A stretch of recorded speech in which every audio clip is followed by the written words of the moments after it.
दोस्तों, आखिर महारथी कर्ण और वीर एकलव्य में कौन ज्यादा महान और शक्तिशाली योद्धा था?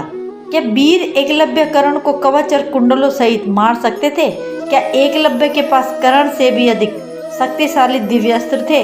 सब कुछ बताऊंगी मैं आपको आज इस वीडियो में। लेकिन वीडियो में आगे बढ़ने से पहले हमारे चैनल को सब्सक्राइब करें और बेल आइकन को दबाना ना भूलें और कमेंट बॉक्स पे जय श्री कृष्ण लिखना ना भूलें।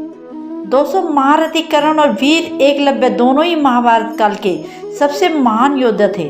इन जैसा महान योद्धा ना तो कभी हुआ है और ना ही कभी होगा, लेकिन हम इनकी धनुर्विद्या, युद्ध कौशल और ज्ञान की तुलना अवश्य कर सकते हैं। पहले एकलव्य निषादों के राजा हिरण्य धनु के पुत्र थे। बचपन से एकलव्य एक महान धनुधर बनना चाहते थे। जब वह गुरु द्रोणाचार्य से मिले तो उनसे इतनी प्रभावित हुए कि उन्होंने मन ही मन गुरु द्रोणाचार्य को अपना गुरु बना लिया था। उन्होंने गुरु द्रोणाचार्य के पास जाकर उनसे कहा कि हे गुरुदेव, मैं आपसे धनुर्विद्या प्राप्त करना चाहता हूँ। लेकिन एक निषाद पुत्र होने के कारण गुरु द्रोण ने उन्हें शिक्षा देने से मना कर दिया था।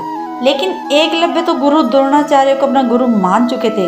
उन्होंने वन में जाकर अपने गुरु की प्रतिमा बनाई और उसी के सामने अभ्यास करने लगे। उन्होंने पूरी शक्ति के साथ धनुर्विद्या का ज्ञान प्राप्त किया और अपने आप को एक शक्तिशाली योद्धा बना लिया। उन्होंने अर्जुन से पहले शब्द वेदी बाण भी चलाना सीख लिया। जब यह बात अर्जुन को पता चली तब अर्जुन गुरु द्रोण के पास पहुंचे और उनसे कहा कि हे गुरुवर, आपने तो कहा था कि मैं दुनिया का सबसे शक्तिशाली योद्धा बनूंगा। यहाँ से एकलव्य मुझसे ज्यादा शक्तिशाली कैसे बन गया? जब गुरु द्रोण ने एकलव्य की युद्ध कला को देखा तो वह खुद हैरान रह गए। इसके बाद गुरु द्रोण ने एकलव्य से कहा कि तुमने मुझे अपना गुरु बनाया है, इस तरह मैं गुरु दक्षिणा का हकदार हुआ। तुम्हें मुझे गुरु दक्षिणा देनी ही चाहिए। तब एकलव्य ने प्रसन्न होकर कहा कि गुरुवर, आपको जो चाहिए मांग लीजिए। इस बात का फायदा उठाते हुए गुरु द्रोण ने एकलव्य से उनका अंगूठा मांग लिया।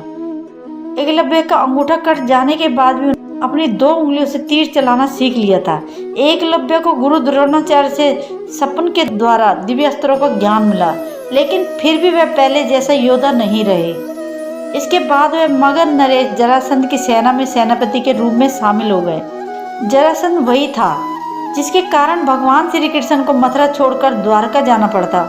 उसी जरासंध ने एकलव्य को अपना सेनापति चुना था। अब आप इस बात से अंदाजा लगा ही सकते हैं कि एकलव्य की धनुर्विद्या उस समय कितनी शक्तिशाली रही होगी। जब जरासंध एकलव्य के साथ भगवान श्री कृष्ण से युद्ध करने गया था तब एकलव्य से मुकाबला करने वाला कोई भी योद्धा वहां नहीं था। एकलव्य ने अपनी धनुर्विद्या का प्रदर्शन करते हुए शत्रु सेना के सभी सैनिकों को धूल चटा दी थी।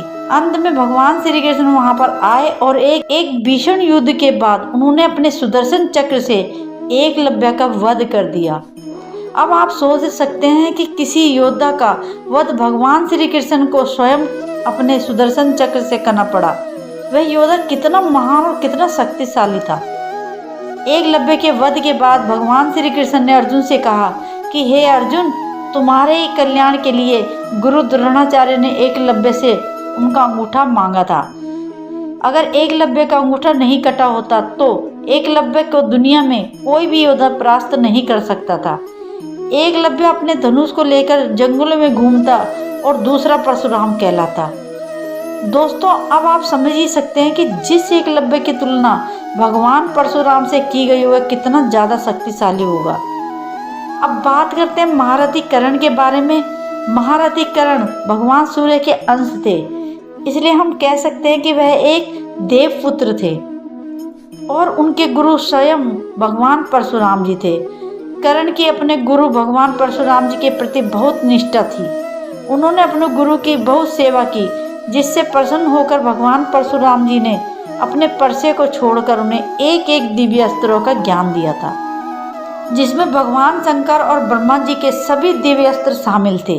साथ ही भगवान परशुराम जी द्वारा निर्मित अजय भार्गव अस्त्र भी था। इस अस्त्र को भगवान परशुराम जी ने सिर्फ कर्ण को ही दिया था। यही वह दिव्यास्त्र है जिसके डर से अर्जुन युद्ध भूमि छोड़कर भागने पर मजबूर हो गए थे। इसके अलावा परशुराम जी ने कर्ण को अपना दिव्य विजय धनुष भी प्रदान किया था, जिसके कारण कर्ण अजय हो गए थे।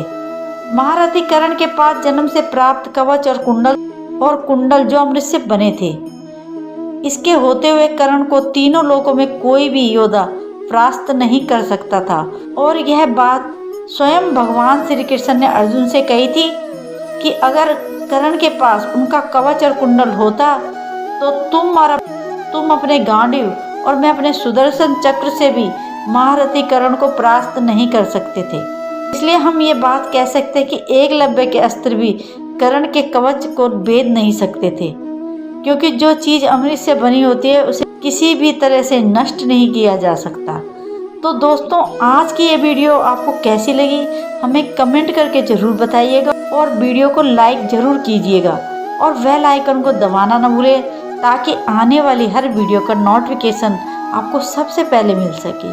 Thank you so much.